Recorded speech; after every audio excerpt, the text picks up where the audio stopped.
నేను కోరుతున్నాను. ఇది జరిగితేనే పార్టీలో కదలిక వస్తుంది.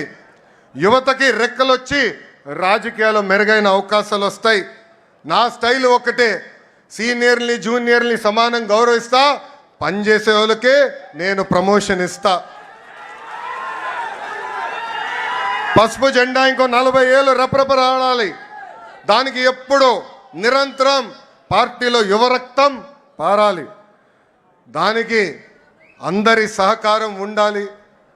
పెద్దలందరూ కూడా ఈరోజు పాలిట్ బ్యూరో సభ్యులందరూ కూడా యువకుల్ని పెద్ద ఎత్తున ప్రోత్సహిస్తున్నారు.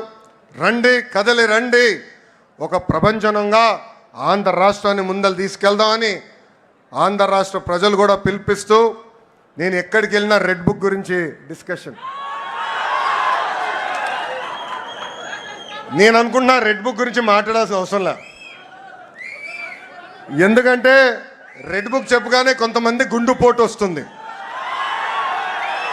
రెడ్ బుక్ చెప్పగానే కొంతమంది బాత్రూంలో కాలు జారి చెయ్యరగొట్టుకున్నారు. అర్థమైందా రాజా? అర్థమైందా రాజా? అధికారంలో ఉన్నామని గర్వం వద్దు, ఈగోలు వద్దు.